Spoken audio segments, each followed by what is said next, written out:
Bon, bien le bonjour à tous. Alors, on continue j'espère que vous allez bien. On continue notre lecture des écrits, hein, à la recherche des messages qu'il y a pour nous, bien qu'on sait qu'on peut pas tous les capter, hein. Mais ce qu'il faut se dire, et n'oublions pas, c'est que derrière chaque passage, eh ben, il y a quelque chose pour nous. Tu ne liras jamais quelque chose dans le vide quand tu ouvres les Écritures saintes. Si tu tombes sur ce passage ce jour-ci, eh ben, c'est qu'il y a un message pour toi. Tout le temps. Il n'y a pas de hasard. Dieu, il sait très bien que ton temps est précieux, donc il n'a pas le temps de te faire perdre du temps. Il sait très bien que ça se termine.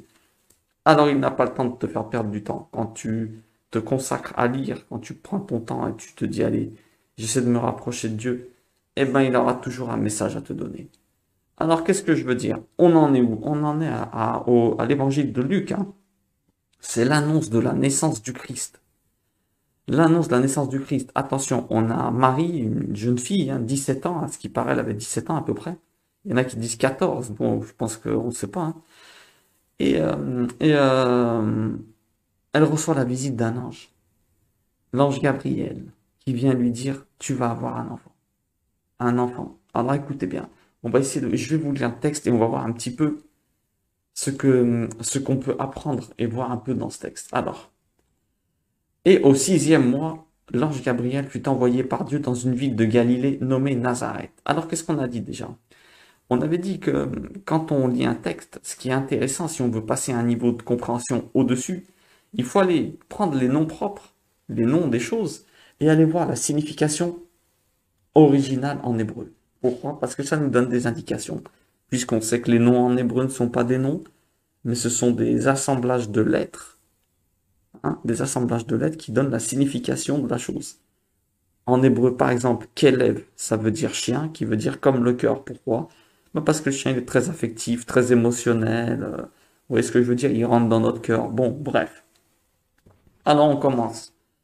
Je vous mets dans la scène. L'ange Gabriel qui arrive et qui visite Marie.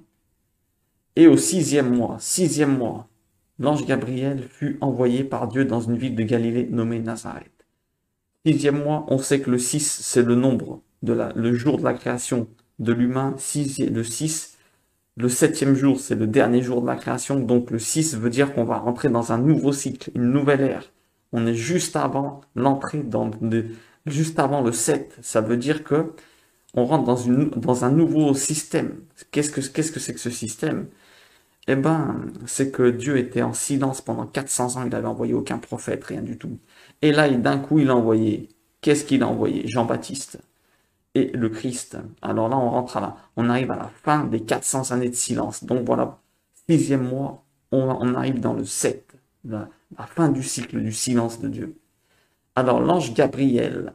Gabriel, qu'est-ce que ça veut dire Gabriel?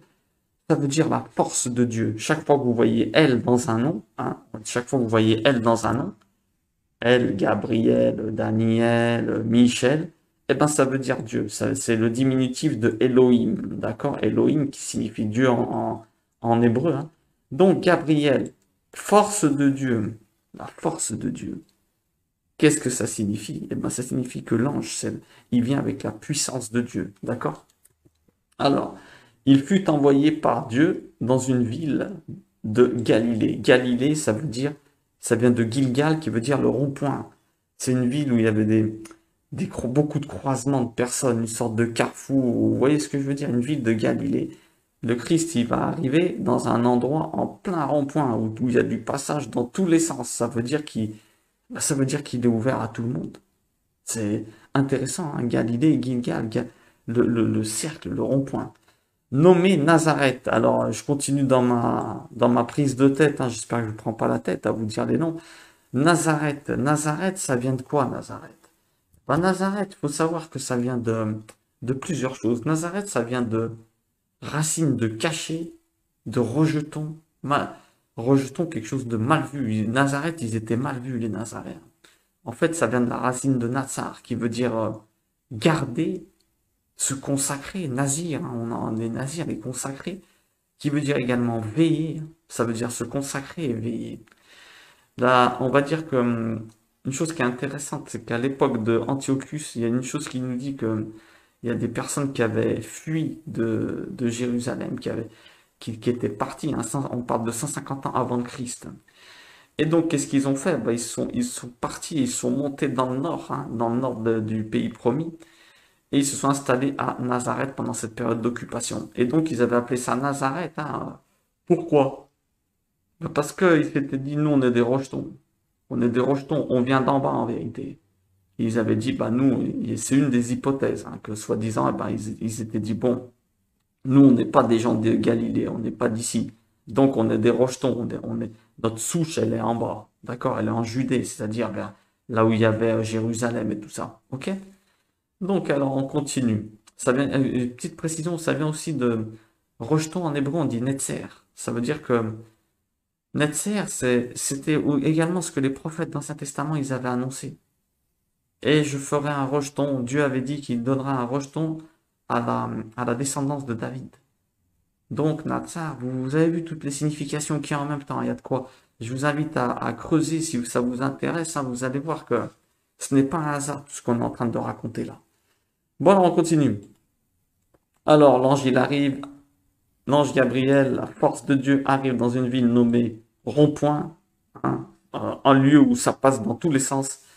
La ville est nommée Nazareth, c'est-à-dire à l'endroit où il y avait les gens qui venaient de Jérusalem, d'en bas. Ils étaient immigrés là-bas, entre guillemets. Et c'est pour ça d'ailleurs qu'ils avaient un accent. Vous remarquez que les Galiléens, ils avaient une réputation d'avoir un accent. Mais bon, ça, on le verra, si Dieu le permet.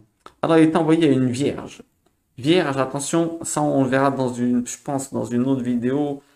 La Vierge Marie, vierge, c'était Alma. Alma, ça veut dire, ça peut également vouloir dire la jeune fille.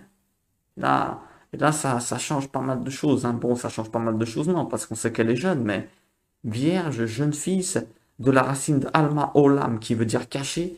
Mais ça, on le verra. Je pense qu'on va faire, si Dieu le veut, une vidéo après où on va expliquer ça.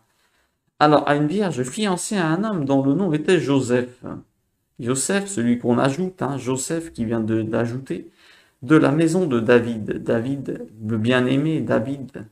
Et le nom de la Vierge était Marie, Myriam. D'accord? Bon, on fera peut-être des vidéos où on expliquera le nom qu'est-ce que ça veut dire Myriam. Myriam, ça veut dire la rebelle, la bénie, et et celle qui est amère, myrrhe, de la myrrhe, d'accord? L'amertume, elle est triste.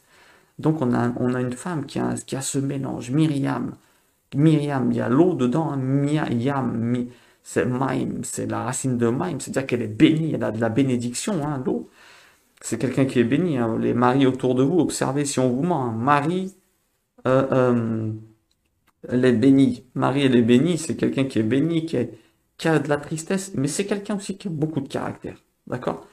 Parce que ça veut dire qu'elle a du caractère, c'est intéressant. Et l'ange étant entré, mais on va pas faire les prénoms maintenant, peut-être qu'on le fera après. Et l'ange étant entré auprès d'elle, dit, je te salue, toi que Dieu fait jouir de sa faveur, toi que Dieu a rempli de grâce, ça peut être traduit également. Parce que, en plus, enfin, je sais pas si ça peut être traduit, mais après, il y a écrit grâce, regardez. Celle qui est remplie de grâce. Alors, on va s'intéresser à ça. Je te salue Marie, toi, on connaît tous une prière qui dit, les catholiques font une prière où ils disent, je te salue, je vous salue Marie, pleine de grâce. En fait, bon, ils ont fait le choix de prier les défunts. Après, bon, ou les saints, ça c'est leur façon de penser, hein. Même si on sait que ce n'est pas biblique du tout, mais bon, après eux, ils peuvent faire ce qu'ils veulent. On rentre pas, c'est pas le jour où on parlera de ça. Même si nous, on préfère s'adresser directement au Père, comme ça, on prend pas de risque, hein. Dieu avait dit, adressez-vous simplement à moi.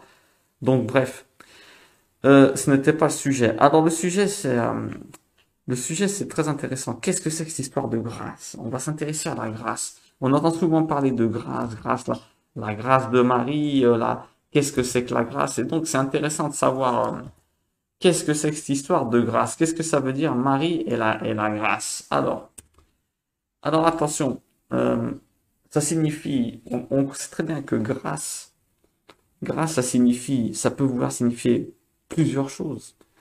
Ça peut vouloir signifier pardonner gratuitement.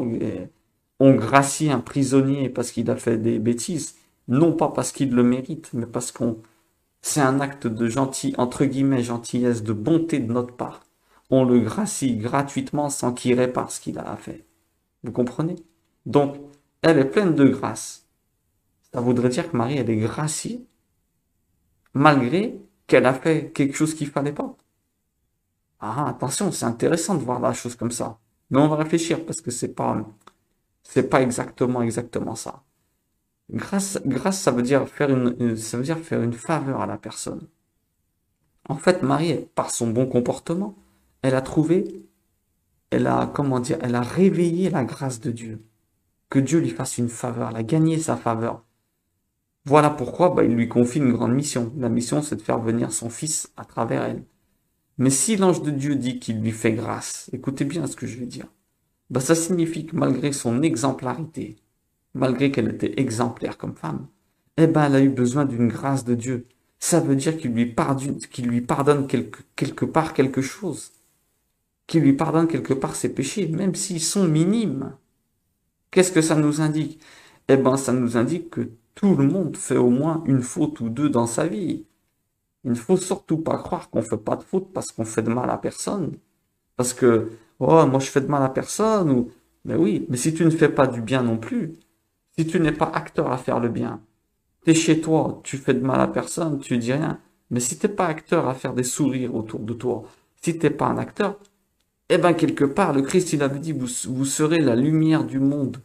Et le sel, c'est celui qui donne de la faveur. Donc ça, on va le voir après, parce que je vais faire une vidéo sur qu'est-ce que signifie le péché réellement. Mais ces deux vidéos, elles sont reliées. Je vous invite à voir celle-ci et celle qui suit sur le péché. Eh ben, on a tous besoin de grâce. Parce que croyez-moi qu'on n'est pas tous de la lumière et du sel pour les autres. On rajoute pas de la saveur à la vie des autres et on passe pas notre temps à leur éclairer leur lanterne, à essayer de les enseigner. Donc, quoi qu'il arrive, qui que tu sois, Marie y compris, elle a eu besoin de la grâce de Dieu. Grâce. Maintenant, on peut voir ça d'une autre manière. Qu'est-ce que ça veut dire? Entre guillemets, c'est encourageant de voir que Dieu il donne son Fils unique à travers une personne qui n'est pas parfaite. Pourquoi? Eh ben, ça veut dire que le péché, il nous diminue pas. Le péché, il crée une séparation entre l'homme et Dieu. On est d'accord? Dieu peut pas rester si t'as péché, il peut plus être à l'intérieur de toi, c'est normal. Entre guillemets, tu t'es sali intérieurement. Ça, c'est quelque chose qu'on voit pas avec les yeux. Qu'est-ce qui fait que c'est quoi la grâce intérieure? Qu'est-ce qui fait que tu ressens? Comment ça s'appelle? La culpabilité. La culpabilité, le mal-être intérieur, eh ben, ça montre que tu es sale à l'intérieur. C'est, c'est la saleté extérieure, hein, la saleté qui fait que tu es mal, hein, t'as vu? Quand tu es sale, tu dois te laver les mains. Eh ben, intérieurement, la sensation de saleté s'appelle la culpabilité, le mal-être, quand on est mal, que des fois on a de l'anxiété, pourquoi? Parce qu'on a fait quelque chose de mal. Vous voyez ce que je veux dire? Donc, bref. Eh ben, c'est encourageant. Pourquoi? Parce que ça montre que même si Dieu, il voit quelqu'un qui a fait des erreurs, eh ben, il le gracie comment? Ce qui crée le péché, en fait, on va dire entre guillemets. C'est une séparation entre Dieu et l'homme. Voilà pourquoi le sacrifice, en hébreu, se dit korban, qui veut dire se rapprocher. Tu t'es éloigné, t'es rapproché.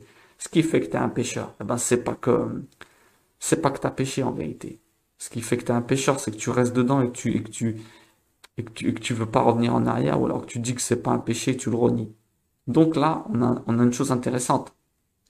C'est que, entre guillemets, ce qui te condamnerait, ça serait les sages, ils disent que c'est de te mettre en position de péché. Là, on te demandera des comptes. Comment t'as fait ça? Tu t'es mis dans cette position, t'as pas pris ta précaution avant de pécher. Ça, tu auras peut-être des comptes à rendre dedans. Mais surtout, c'est de rester dedans qui fait que t'es condamné. Une personne qui regrette, qui est mal, qui fait son introspection, eh ben, tous les jours, elle nettoie. Vous voyez ce que je veux dire? C'est pour ça que tous les jours, faut faire ton procès. On, on n'accuse jamais deux fois la personne pour la même faute. Qu'est-ce que ça veut dire? Ça veut dire que si toi, tous les soirs, t'as fait ton introspection en disant, je regrette ce que j'ai fait, j'ai péché, je suis pas bien. Et c'est déjà la part de ta condamnation. T'es en train de te nettoyer. Vous comprenez ce que je veux dire? Donc, quand tu monteras au ciel, eh ben, il se peut qu'ils te disent non, il a déjà fait son procès lui-même. Ok? Bon, bref. Euh, grâce. En Espagne, merci, on dit gracias. Ça veut dire que ça veut également dire merci. Donc c'est quand on dit on fait un acte d'action de grâce, qu'est-ce que ça veut dire?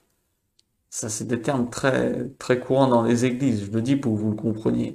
Eh ben, c'est un acte de remerciement, en fait. Ça signifie faire un acte gratuit pour remercier Dieu. D'accord? Donc, c'est une petite vidéo rapide que je voulais vous faire pour que vous compreniez que la grâce, eh ben, ça veut dire un acte gratuit de pardon que Dieu fait envers nous. Et nous, et c'est également un acte pour remercier. Un acte pour remercier. Quand nous, on fait ça, c'est pas que Dieu nous dit merci, hein. Là, je parle pas dans le sens de Dieu à l'homme. Je parle dans le sens de nous à Dieu. Gracia. Merci en espagnol. Ok? Donc là, je vais couper, et je vais revenir pour une vidéo sur le péché qui est très très liée avec celle-là. D'accord? Je vous conseille de l'écouter aussi. Et tant qu'on y est, grâce en hébreu, on dit chen. Si vous voulez faire des recherches, d'accord? La lettre chet et la lettre nun, chen. Ok? Je vous dis à très vite et enfin, je vous dis à tout de suite.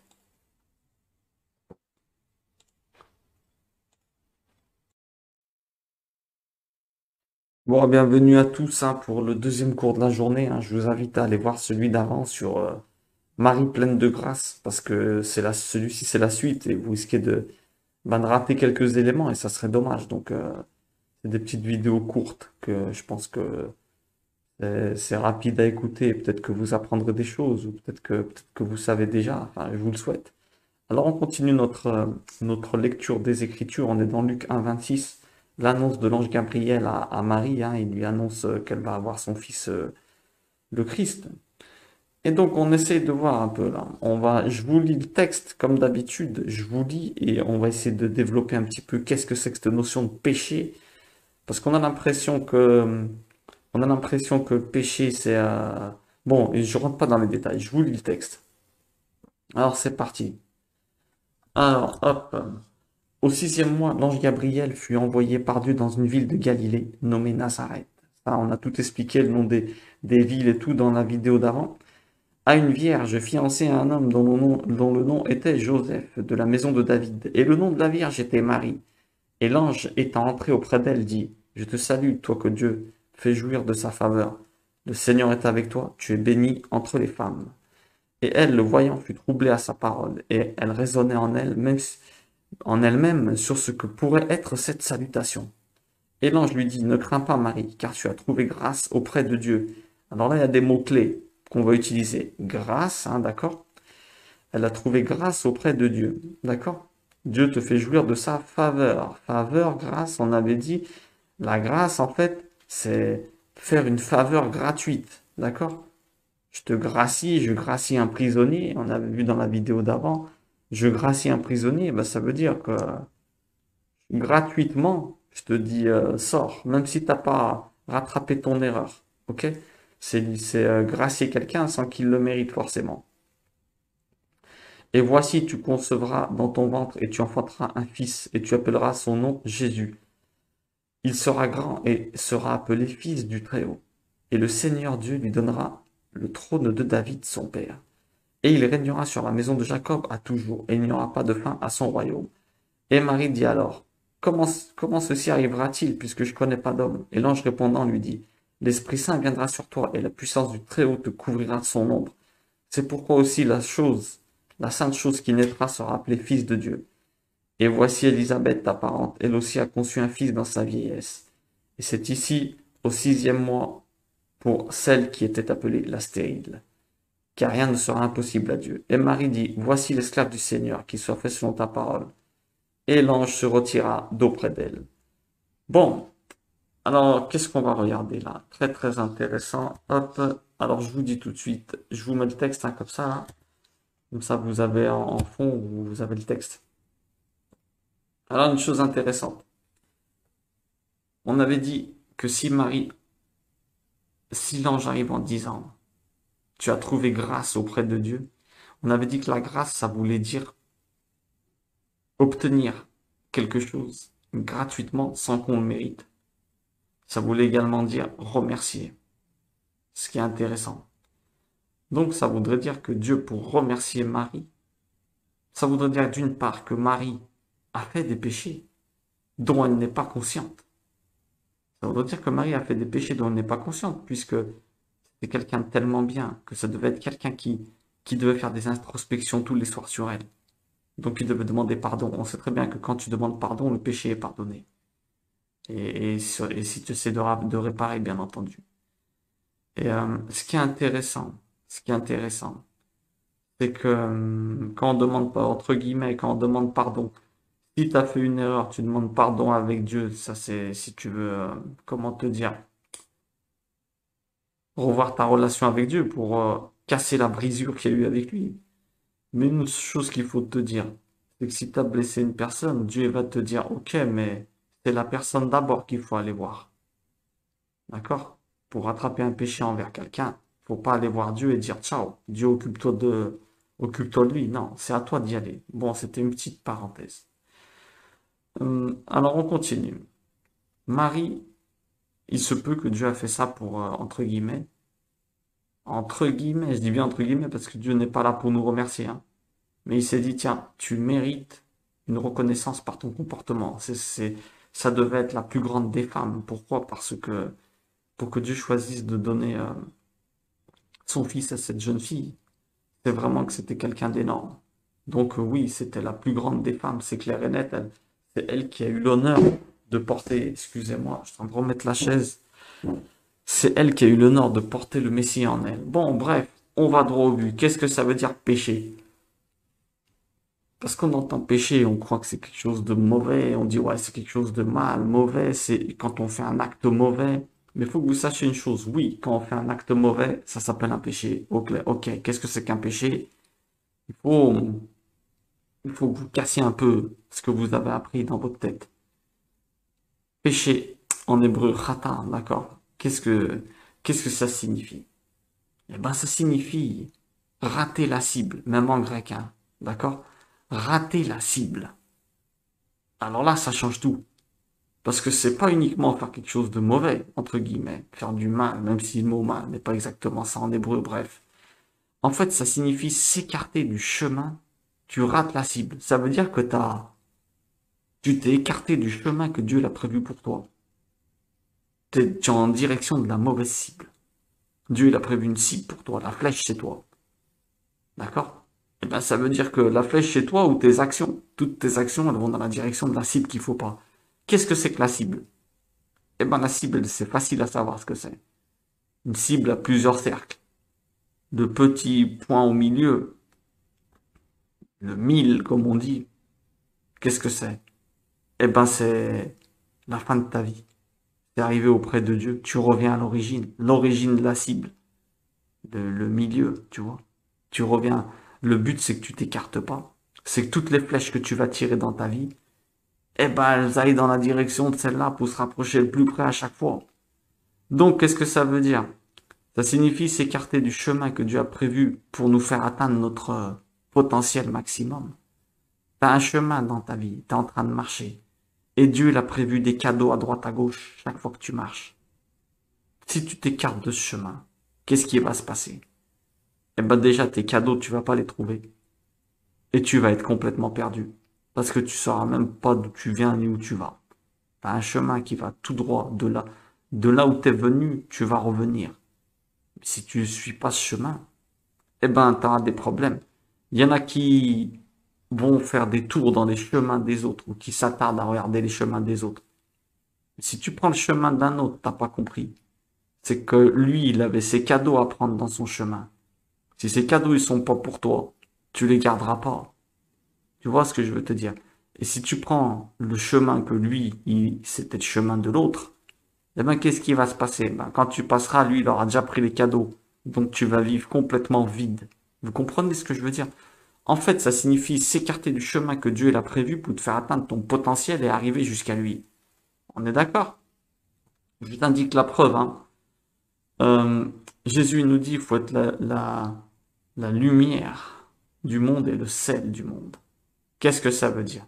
Eh ben déjà, ça nous enseigne une chose, c'est que le sel, ça veut dire donner de la, entre guillemets, parmi 1000 interprétations différentes. Je vous en donne deux rapides et efficaces. Le sel, ça veut dire donner de la saveur à la vie des gens. Également les conserver dans le droit chemin, également, bon. Et la lumière, j'ai déjà dit, il y a beaucoup d'interprétations, je vous en donne deux. Et la lumière, c'est quoi? C'est les aider quand ils sont, eh ben, dans, comment dire, dans l'obscurité. C'est également les enseigner. Tiens, j'ai une idée, hop, on fait le symbole, on met une ampoule au-dessus de la tête quand on dessine. Je l'ai. Ton but, c'est de être le sel, donner de la saveur à la vie des gens, souriant, et d'être la lumière. Donc, qu'est-ce que ça veut dire? Eh ben, ça veut dire que tout le monde pêche. Tout le monde pêche. Si Marie, la plus parfaite des femmes, qui a été digne d'avoir le Christ dans son ventre, elle a eu besoin de grâce de Dieu, bah imaginez-vous, nous, vous comprenez? Déjà, toi, est-ce que tous ceux que tu croises, tu leur donnes du sel, tu les fais sourire et après tu les enseignes? Ou tu t'intéresses à leur vie pour voir s'ils sont dans l'obscurité quelque part? Ah non. Il faut que vous sachiez une chose, hein, que même si on pense qu'on fait de mal à personne, eh ben on pêche tous, ne serait-ce qu'inconsciemment, et sans nous apercevoir. Des fois par un regard mal interprété, par un sourire que t'as pas donné, par du temps que t'as pas consacré à quelqu'un. Je sais pas si vous comprenez. Faut que vous compreniez ça, c'est très très important. On a tous besoin de la grâce de Dieu. Ça veut dire du pardon gratuit de Dieu. Parce que s'il nous demandait de payer tous nos écarts, hein, de quelconque manière, hein, eh ben la facture elle serait beaucoup au-delà de nos capacités. Péché, ça veut dire que tu rates le chemin de Dieu. Qu'est-ce que ça signifie? Dieu, il t'a mis un chemin. Toi, tu te trompes de chemin. Péché, c'est chaque fois que tu rates le chemin que Dieu il a mis pour toi.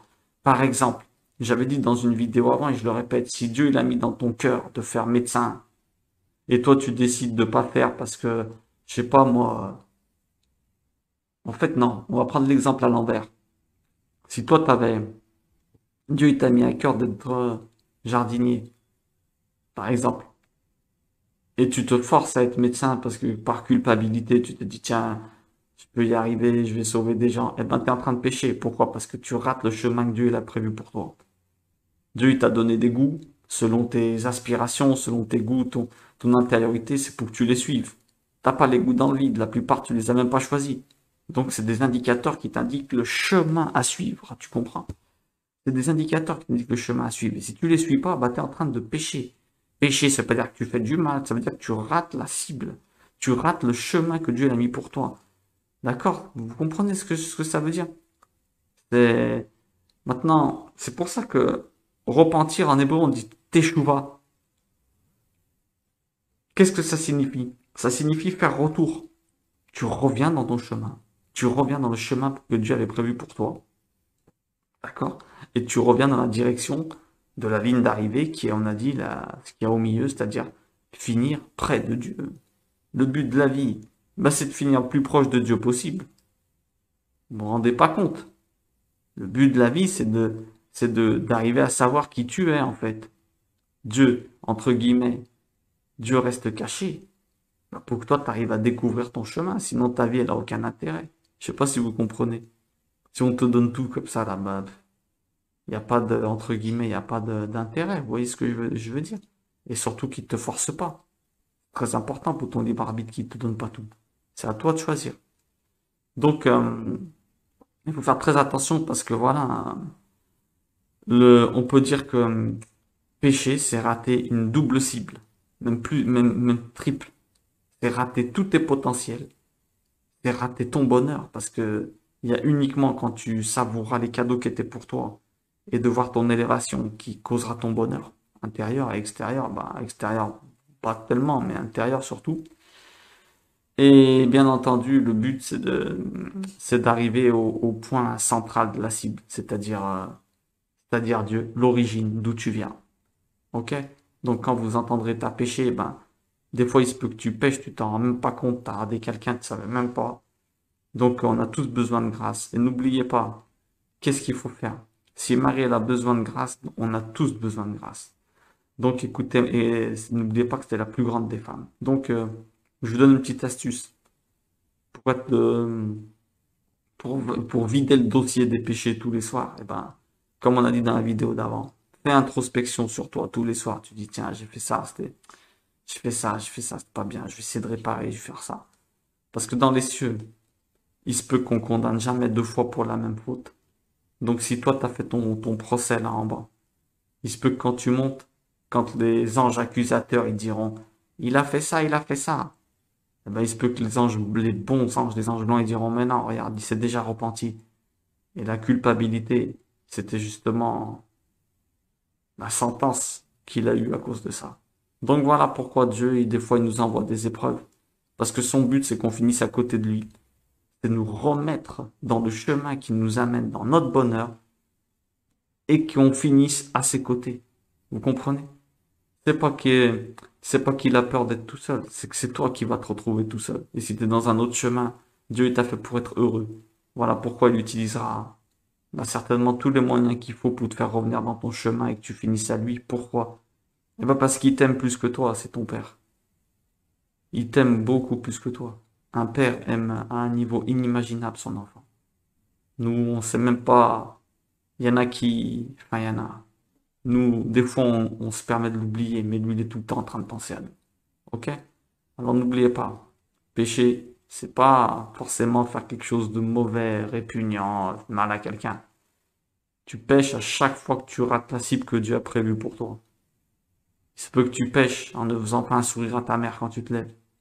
Il se peut, ça c'est sûr même. Il se peut que tu pêches en n'encourageant pas ton fils. Tu mets des pouces bleus et des likes toute la journée à des gens. Et tu dis pas un seul encouragement à ton fils par jour, alors que c'est celui qui en a le plus besoin. Il se peut que tu pêches en faisant des choses que tu t'es même pas rendu compte. Que Dieu nous en préserve. Dieu nous préserve de pécher. Et surtout qu'il fasse en sorte qu'on se rende compte quand on pêche pour pouvoir réparer. Et pour qu'on puisse, comment dire, revenir dans le droit chemin sans que Dieu ait besoin de laisser intervenir le diable dans notre vie pour nous frapper et nous faire revenir. Parce que le diable est au service de Dieu. Et l'unique autorisation qu'il a, c'est de venir nous déranger pour nous ramener dans le chemin droit. Vous comprenez? Sinon, si t'es pas écarté du chemin droit, il peut pas venir. Il peut pas venir te frapper. Il peut te tenter pour t'éloigner du chemin, mais il peut pas te frapper. Vous comprenez ce que je veux dire? Bon, je vous souhaite une bonne fin de journée et je vous dis à très très très vite. Bon, bien le bonjour à tous. On continue nos lectures et nos décryptages pour essayer de capter les messages qu'il y a pour nous à travers les écrits. Et donc là, on est en plein Luc 1, 26. Luc 1, 26, on est petit résumé, hein, je vous invite à aller voir les vidéos d'avant pour comprendre un peu où on en est. C'est l'ange Gabriel qui vient et qui annonce à Marie qu'elle va être maman. Alors elle, elle est là, elle est à recevoir. Donc on va voir un peu quel enseignement pour nous il y a, parce que derrière chaque passage, quand on le lit, c'est pas pour lire un conte ou des histoires.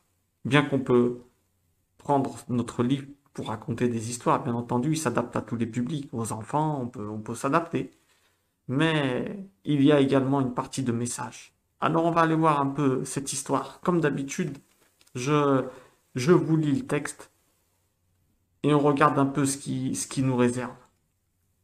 Alors on en est où? On est dans Luc 1, 26. L'annonce de la naissance du Christ à Marie. On utilise la Bible Darby, hein, d'accord? Bible libre de droit, comme ça on est tranquille à tous les niveaux. On peut les utiliser pour faire des vidéos, tout ce qu'on veut. Alors on est en train de lire. Ça on a tout vu hein, dans les vidéos d'avant, je vous invite à aller les voir. Hein. Donc au 6e mois, l'ange Gabriel fut envoyé par Dieu dans une ville de Galilée, nommée Nazareth, à une vierge fiancée à un homme dont le nom était Joseph, de la maison de David. Et le nom de la vierge était Marie. Ça, on verra, hein, parce que vierge, en fait, ça peut être traduit par jeune fille aussi. Hein. Donc, on essaiera de voir un peu dès qu'on pourra cette histoire de vierge. Pourquoi la vierge, elle était vierge? Quel était le sens? Ça, c'est quelque chose de très, comment dire, mystérieux, hein, mystérieux. On essaiera de faire des recherches, on essaiera de comprendre un peu. Alors, et l'ange étant entré auprès d'elle, dit, je te salue, toi que Dieu fait jouir de sa faveur. Le Seigneur est avec toi. Tu es bénie entre les femmes. Et elle le voyant, attention, fut troublée à sa parole, et elle raisonnait en elle-même ce que pourrait être cette salutation. Elle se disait, mais comment ça se fait qu'il me salue comme ça? Qui je suis, moi, pour me faire saluer par un ange? Et l'ange lui dit, ne crains pas, Marie, car tu as trouvé grâce auprès de Dieu. Alors, attention, on va voir un peu qu'est-ce que ça nous raconte, cette histoire. Alors, on va s'attarder à ce mot-là. Elle fut troublée. Qu'est-ce que ça signifie, elle fut troublée? Vous allez me dire, bah voilà, bah, elle était mal. Elle était mal, elle était pas bien dans sa peau quand elle l'a entendu. Eh ben, en fait, quand on regarde bien, quand on regarde bien, euh, on a quelque chose qui est intéressant. En grec, troublé, ça signifie aussi agité, inquiété, bouleversé. Vous allez me dire, c'est normal, t'as un ange qui t'apparaît, c'est normal que tu es dans un état bizarre après. Ouais, bien sûr que oui.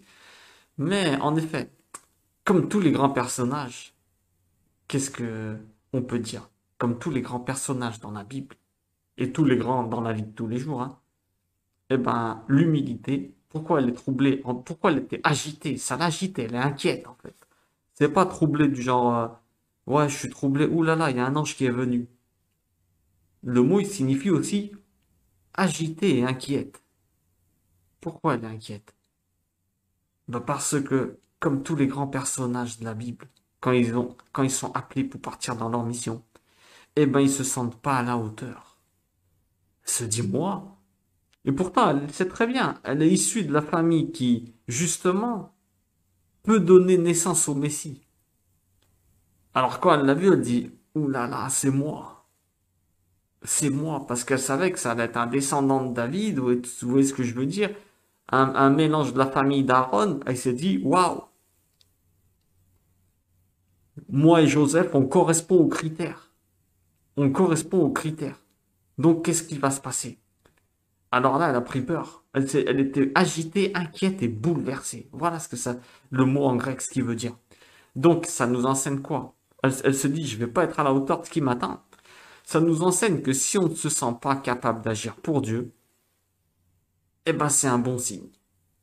Parce que c'est un des premiers critères de sélection pour qu'il choisisse quelqu'un. Quand tu te sens pas capable, eh ben, c'est bon signe.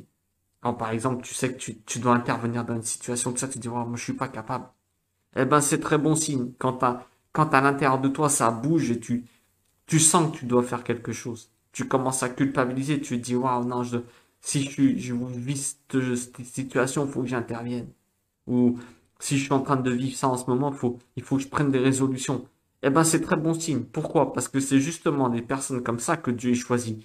Il va pas prendre un imbu de sa personne ou quelqu'un qui, entre guillemets, quelqu'un qui est un prétentieux. C'est pas, il peut pas prendre une personne comme ça pour être son image. Vous comprenez ce que je veux dire?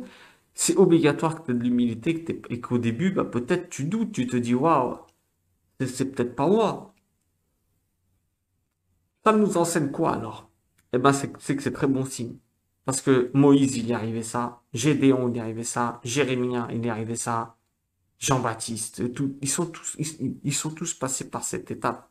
Pas le Christ, hein, on parle de ceux d'avant. Donc, si on entre guillemets, une petite métaphore, si on t'appelle de stérile, par exemple, quelqu'un qui n'a pas confiance en toi, t'es frappé par le manque de confiance en toi, ben écoute bien. Si on t'appelle le stérile, comme la parente de Marie, tu vois, Elisabeth, elle était appelée la stérile. Ou si tu penses être incapable de donner des naissances à quoi que ce soit dans ta vie, et que t'es un raté, ou dans ta tête, tu te dis, je suis pas capable, ou qu'on t'a dit que t'étais pas capable, eh ben, c'est très bon signe. Félicitations. Parce que c'est très bon signe. Car Dieu se sert justement des gens comme toi pour créer des réussites irrationnelles aux yeux des autres, eh ben, qui servent de message pour les ramener à lui. Et ouais, pour ramener les non-croyants à lui et pour fortifier comment dire, les non-confiants en eux. Il te fait ça pour te montrer que tu peux faire des choses. Et il fait ça, il va te faire faire des réussites complètement irrationnelles qui n'ont rien à voir avec tes capacités. Pas pour choquer les autres et qui se disent, waouh, ouais, lui c'est vrai. Il y a un Dieu qui existe. Tu comprends? Et à la fois, bah, toi, ça va te réconforter, donner envie de vivre. Ça nous enseigne aussi que, il faut faire confiance à Dieu. Parce que s'il nous oriente à prendre une direction, et s'il nous envoie en mission, hein, et qui chamboule tout autour de nous, hein, eh ben, comment dire? C'est que, c'est qu'en réalité, eh ben, lorsqu'il nous brusque, et qu'il nous sort de notre zone de confort, c'est uniquement pour qu'on accède à un niveau plus élevé. Vous comprenez ce que je veux dire? C'est comme quand un maître, il brusque ses élèves dans les études. S'il te, entre guillemets, il te sort de ta zone de confort, eh ben, c'est uniquement parce que il veut que tu augmentes de potentiel. Si je te fais faire que des additions toute ta vie, tu sauras jamais faire des multiplications. Tu comprends ce que je veux te dire? Alors surtout, qu'est-ce qu'il faut? Il faut jamais douter. Il faut jamais douter. Jamais douter quand Dieu il t'envoie. Pourquoi? Parce qu'on voit par exemple dans l'Exode 14, quand Dieu il appelle Moïse, il lui dit, va sortir les Hébreux d'Égypte. Et tu diras à Pharaon et tu leur diras qu'ils suivent. Moïse, qu'est-ce qu'il lui répond? Exode 4, pardon. Exode 4, verset 10. Moïse, il dit à l'Éternel, je vous le lis. Ah Seigneur, je ne suis pas un homme éloquent, ni d'hier, ni d'avant-hier, ni depuis que tu parles à ton serviteur. Car j'ai la bouche pesante et la langue pesante. Il y en a qui disent qu'il bégayait. Les sages disent il bégayait Moïse. Bon, ça c'est tout un enseignement que peut-être qu'on verra un jour. C'est pas le sujet d'aujourd'hui. Et l'Éternel lui dit, qui est-ce qui a donné une bouche à l'homme? Ou qui est-ce qui a fait le muet ou le sourd ou le voyant ou l'aveugle? N'est-ce pas moi, l'Éternel? Et maintenant va, et je serai avec ta bouche, et je t'enseignerai ce que tu diras. Une personne qui n'a pas confiance en elle, eh ben écoutez, elle a un gros problème. Vous savez, c'est lequel le problème? Ben, c'est qu'elle n'a pas confiance en Dieu. Parce que si Dieu il t'envoie une situation, c'est obligatoire qu'il te donne la force avec. Tu n'es qu'un instrument, un facteur que Dieu va utiliser. L'effet ne va pas venir de toi. Il va venir de la lettre, ce que tu vas dire, le contenu de la lettre que tu amènes. Il faut jamais te sentir trop bas pour servir Dieu. Il faut jamais te sentir trop bas pour servir Dieu. Parce que depuis la Genèse, il nous a chargé de faire fructifier sa création. C'est-à-dire le monde qui nous entoure, les personnes, nous-mêmes. C'est s'il nous a demandé ça, c'est qu'on est à la hauteur de le faire. Car aucun père ne donnerait à son fils une mission qu'il n'a pas les capacités de faire. On est d'accord. Alors si on, comment dire,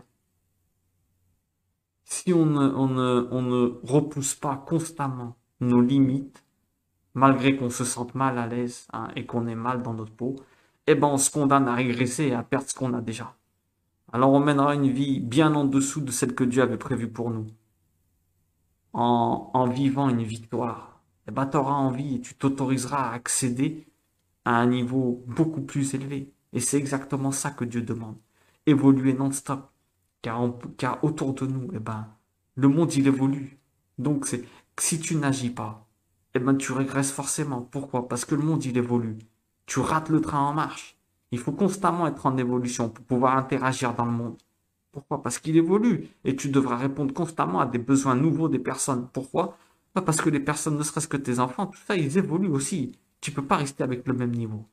Rester sur place, c'est comme mourir inactif. Et tu auras de la poussière qui tombera sur toi. C'est intéressant, hein. Si tu restes sur place, tu as de la poussière qui tombe sur toi. C'est d'accord? Si on va dire que tu bouges pas, eh ben, tu auras de la poussière. Et comme par hasard, la poussière, c'est le symbole de la mort. L'inactivité, eh ben, elle te fait tomber la mort dessus. C'est incroyable. Faut jamais, des outils que tu utilises tout le temps, la rouille, elle les fait pas rouiller. Tu ne rouilles pas. Faut toujours être en activité. Eh ben, qu'est-ce que je veux dire? Si tu bouges pas, la poussière, elle tombe sur toi. Et donc, c'est la mort qui t'attend. C'est la mort qui t'attend. On ferme cette parenthèse. Donc, quand Dieu, il t'envoie pour une mission, hein, il va pas t'envoyer, il te met dans une situation, c'est qu'il te donne les armes avec. Toi, t'es que le facteur. Arrête de compter sur toi. Arrête de compter sur toi. Parce qu'à la fois, Dieu, il te fait ça pour que tu prennes confiance en toi et que tu saches que tu es utilisable. Donc que tu sers à quelque chose. Tu comprends?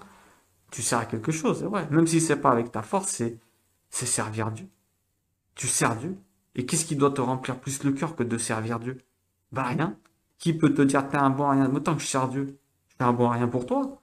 Est-ce que ma référence du bien, c'est la même que la tienne? C'est important de te dire ça. Ils se moquent ou je sais pas, ils te disent que t'es un bon à rien. Un bon à rien à quoi? un bon à rien, à ne pas faire ce que toi tu penses que c'est bien. Mais peut-être que je suis un bon à quelque chose d'autre que toi tu penses que c'est mal. Fie-toi à ce qu'il dit ton père. Qui c'est ton père? C'est Dieu. Il dit, t'es la prunelle de mes yeux. Pour vraiment savoir qui tu es, eh ben, faut aller prendre une référence de quelqu'un qui te connaît réellement à 100%. Beaucoup plus que tes parents, qui que ce soit. C'est Dieu. Et Dieu dit, t'es la prunelle de mes yeux. Donc, t'as de la valeur incroyable, mais vrai. Marie, elle est envoyée, là. Elle va avoir le Messie dans son ventre. Il faut pas, elle décide de ne pas prendre peur. Et après, elle a plus peur. Elle est agitée au début, mais après, quand tu lis le texte, tu remarques qu'elle n'a pas peur. Elle prend confiance parce qu'elle sait que si Dieu, il lui donne son fils, eh ben, c'est qui va lui donner la force avec. Comme Dieu dit à Moïse, qui c'est qui donne la bouche? C'est pas toi qui va le faire, c'est moi. En fait, comment dire? C'est important de comprendre qu'on n'est que l'instrument. On n'est que l'instrument que Dieu va utiliser. Et c'est pour ça qu'il utilise un instrument qui peut paraître faible à nos yeux, aux yeux des autres, parce que toi, tu peux te dire, je suis faible, hein. C'est fait exprès, comme on a dit, pour que la réussite, elle soit complètement irrationnelle et que ceux qui croient pas, ils disent, waouh, Dieu, il existe, c'est pas possible.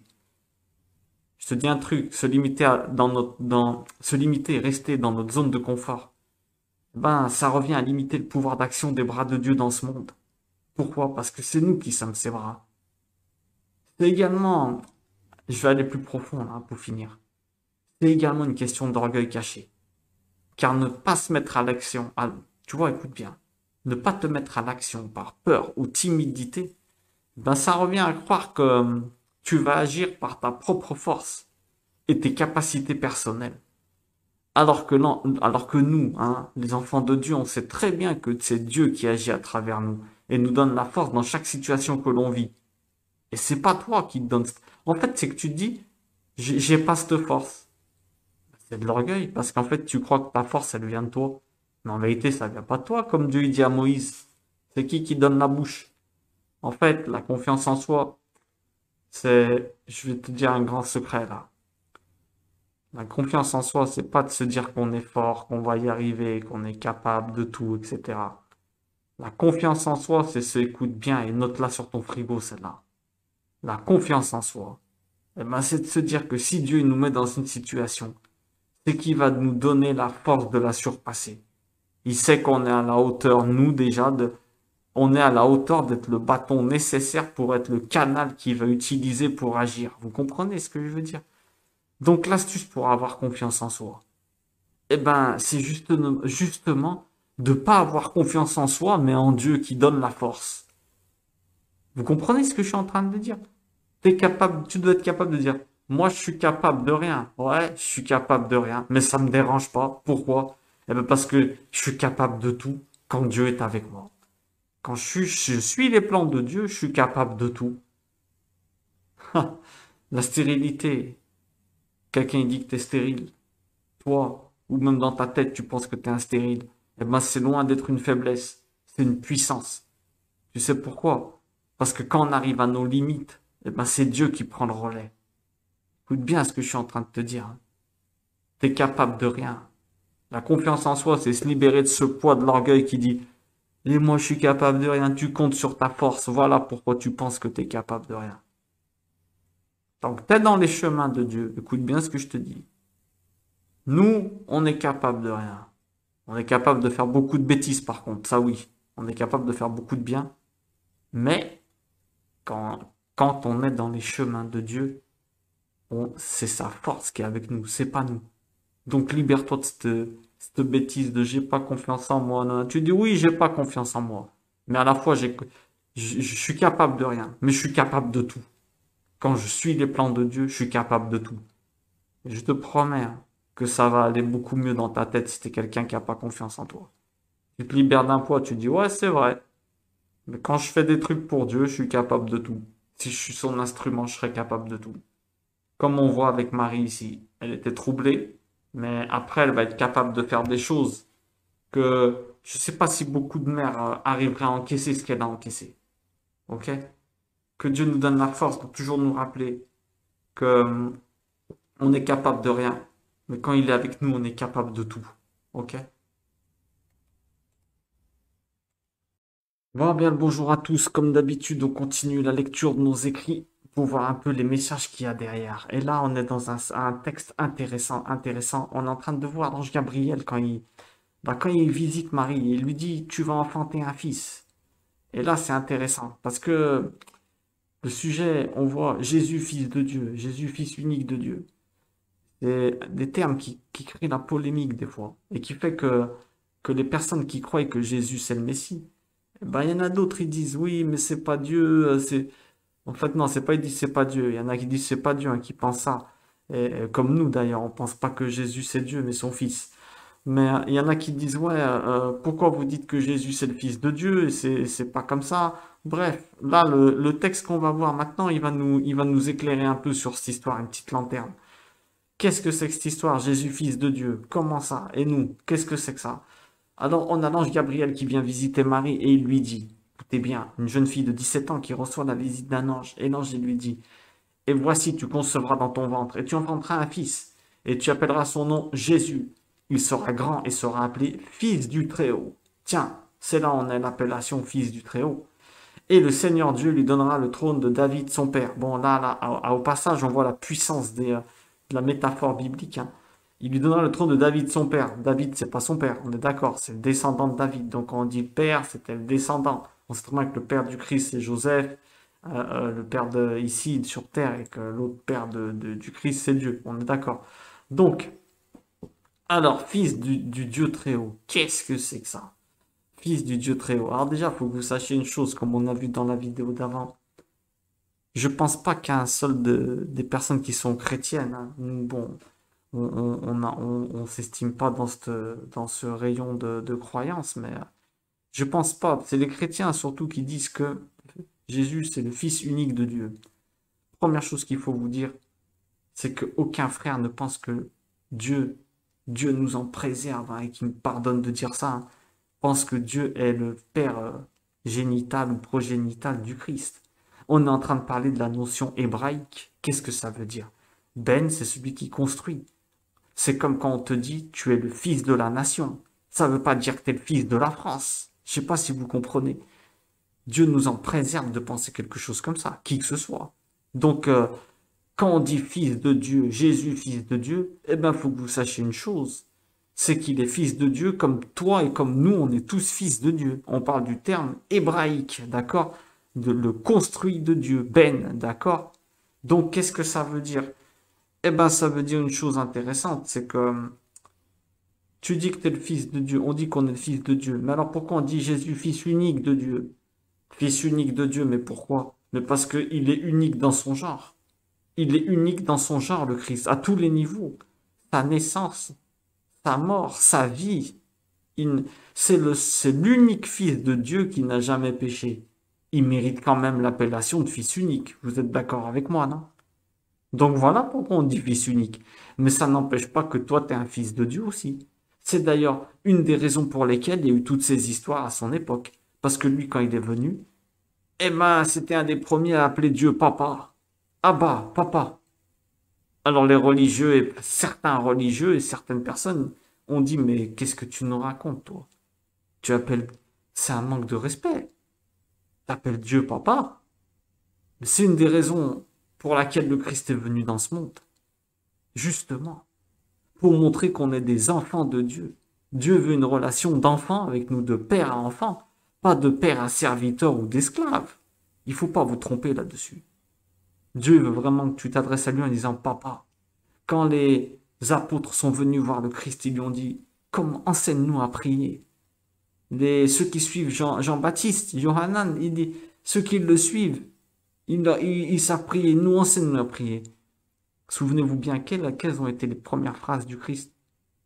Quand vous prierez, vous direz, je saute des étapes, hein. Notre Père, il dit, notre Père qui es aux cieux. Abba, il est en train de te dire, Dieu, tu l'appelles papa, déjà. Et deuxième chose, il dit, notre Père. Mais qu'est-ce que ça veut dire? Eh ben, ça veut dire que le Christ, il se fait ton frère. Il se fait pas ton Dieu ou ton roi dans le terme que nous on a là, parce que hébraïquement être le roi c'est pas comme nous l'image qu'on a nous maintenant des rois, hein. Le roi c'est celui qui est au service du peuple, hein.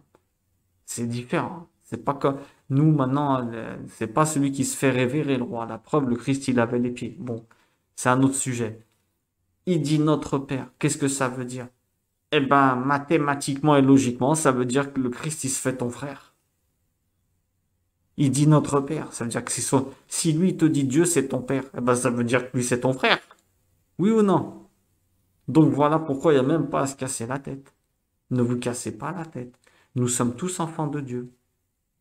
Quand vous parlez à Dieu, d'ailleurs, moi je vous dis, ça change complètement ma relation avec Dieu depuis que je l'appelle Papa, Papa, Abba, comme le Christ nous a enseigné. C'est une manière beaucoup plus profonde. C'est quelque chose qui change ta vie d'appeler Dieu Papa. Je vous le dis tout de suite.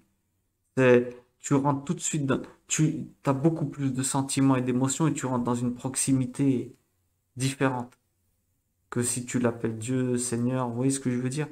Bien sûr qu'on peut l'appeler de toutes les manières qu'on veut, hein. Enfin, les manières qui désignent Dieu, bien sûr.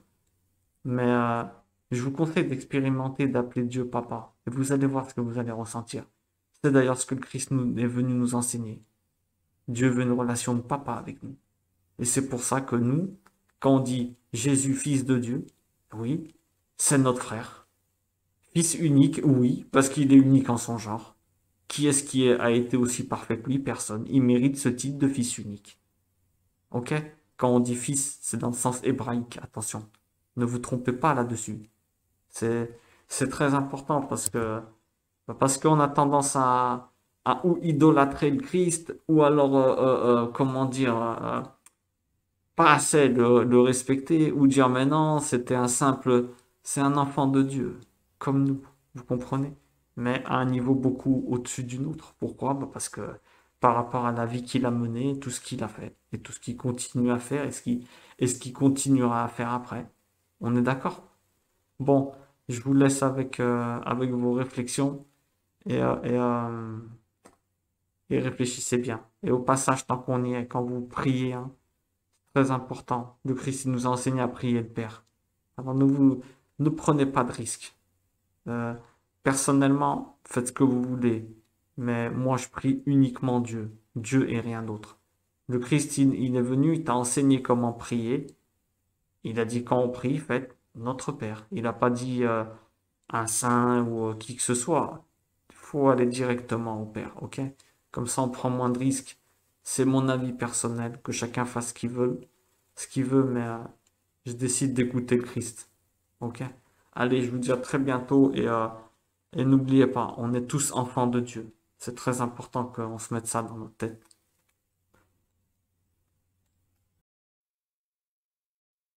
Bon, on continue notre étude des écrits hein, avec Luc 1, 26. Hein. On est en train de continuer cette lecture. Ceux qui n'ont pas vu les vidéos d'avant, je vous invite à aller les voir pour savoir un peu où on en est. Et là, on a un enseignement extraordinaire parce que on a tendance à avoir des notions qui nous sont passées à travers le nez, hein, parce qu'on n'a pas on n'utilise pas les mots originaux. Nous, on a traduit et on s'est retrouvé avec des langues où les mots ne veulent rien dire. Par exemple, le mot enfant, qu'est-ce qu'il veut dire enfant? Enfant, bah, ça veut rien dire, hein, enfant. Ouais, ça vient de la racine des enfantements. Et si tu entends le mot enfant, pour toi, il veut rien dire. Alors, on va faire une étude rapide, pour expliquer c'est quoi cette notion d'enfant, de fils et de fille dans la notion biblique de tout cela. Alors, écoutez, comme d'habitude, je vous lis le texte, hein, et on essaie de tirer l'enseignement. Alors, on est toujours à l'annonce de l'ange Gabriel qui vient annoncer à Marie qu'elle va avoir le Christ. Il y a quelque chose qui est intéressant, c'est qu'il lui dit, voilà, tu vas avoir le Christ, et il lui dit après, et elle, le voyant, on est ici, hein, et elle, le voyant, fut troublée à sa parole, et elle raisonnait en elle-même sur ce que pourrait être cette salutation. Et l'ange lui dit, ne crains pas, Marie, car tu as trouvé grâce auprès de Dieu. Alors là, attendez que je dise pas de bêtises. Et voici, tu concevras dans ton ventre et tu enfanteras un fils et tu l'appelleras son nom Jésus. Alors, quand on lit un texte, je vous invite à observer toute la structure. Parce que derrière la structure, c'est là qu'il y a des messages. On est en train de voir. Et voici, tu concevras dans ton ventre. et tu l'enfanteras un fils et tu appelleras son nom Jésus. Vous voyez rien de bizarre là? Est-ce qu'une personne peut concevoir dans son bras? Donc c'est une répétition bizarre. Où c'est qu'elle va, elle va concevoir? Il n'avait pas besoin de dire dans ton ventre.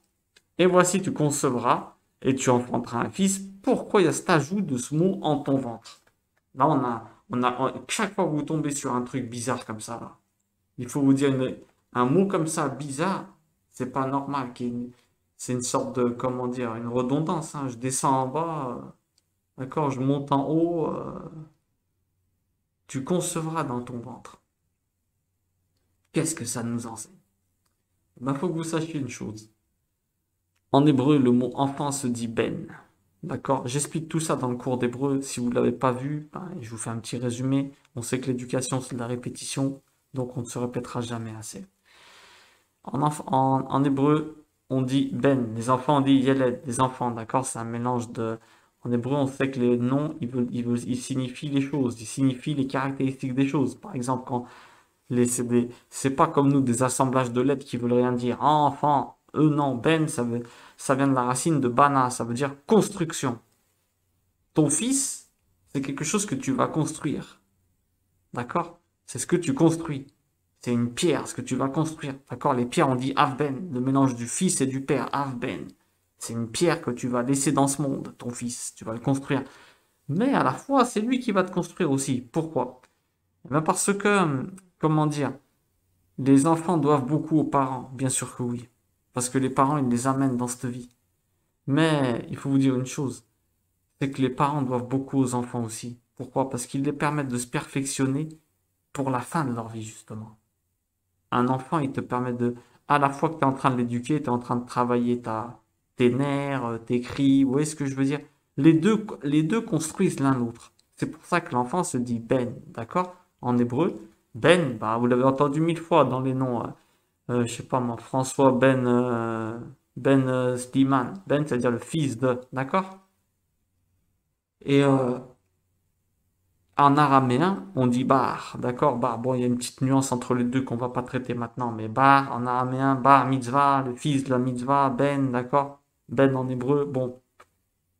Alors, qu'est-ce que j'étais en train de dire? J'étais en train de dire une chose importante.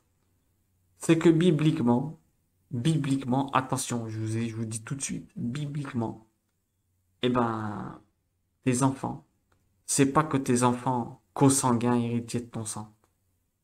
C'est tes enfants, c'est toutes les personnes que tu peux aider à se construire et qui t'aident à te construire aussi. Mais bon, surtout dans l'autre sens, que toi tu aides à construire. Tes enfants, écoutez bien là. Tes enfants, c'est pas que tes enfants consanguins que tu as eu avec ta femme ou que tu as adopté. Tes enfants, ça peut être tes élèves, ça peut être un ami. Tout ce que t'aide à se construire, c'est tes enfants. Ça change tout là. Ça change tout ce que vous êtes en train. Ça change toute votre vision normalement. Il est même dit que tout ce que tu laisseras ici, c'est considéré comme tes enfants dans les cieux. Par exemple, si tu laisses un écrit, un texte où tu apprends, tu enseignes des choses, eh ben, tu auras la récompense comme si c'était un de tes enfants. Tu as laissé quelque chose qui sert à construire le monde. Tu as laissé un ben, un enfant. Alors, on a notre réponse. Pourquoi l'ange lui dit, et voici, tu concevras dans ton ventre? Eh ben, il lui précise que non. T'as pas encore d'enfant, là. T'es dans cette situation. Il lui dit, t'as pas encore eu de relation, hein. T'es encore vierge. Mais n'aie pas peur, tu vas concevoir dans ton ventre, il lui dit. C'est pas tu vas avoir un ben, quelqu'un que tu vas enseigner ou quelqu'un, non. Il lui dit, non, non, non. Tu vas enfanter quelqu'un, un enfant dans ton ventre, il lui précise. Il n'a pas répété dans ton ventre comme ça pour faire joli rajouter un mot. Dieu n'a pas le temps dans les écrits. S'il y a un mot qui est rajouté, eh ben c'est pas pour rien. S'il y a un mot qui est rajouté, ben c'est exactement pour comment dire. Si un mot est rajouté, eh ben c'est pas pour des bêtises.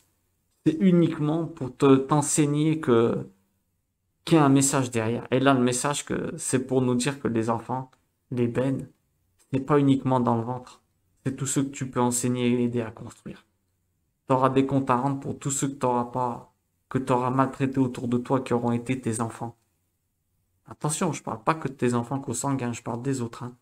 Un maître qui maltraite ses élèves, un qui que ce soit, un grand frère maltraite son petit frère, c'est ton baigne. Et je vais même aller plus loin. Même des personnes qui sont plus âgées que toi, ça peut être tes enfants, si tu les enseignes au niveau intérieur. C'est incroyable ce que je suis en train de dire, hein. Je vais vous montrer une petite subtilité là, tant qu'on y est. On a quand même 5 minutes, hein, on peut les prendre. Je vais vous montrer une petite subtilité, vous allez voir comme elle est intéressante. Alors attendez, vous allez voir ça un peu.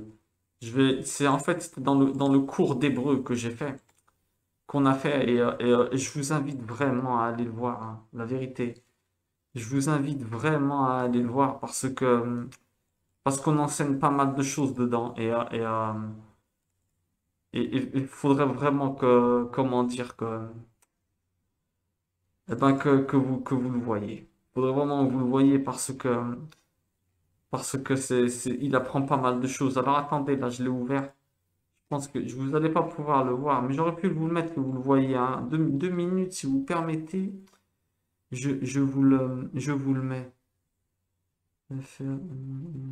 Non, je suis en train de chercher, je m'excuse, hein. Ça y est, il est là.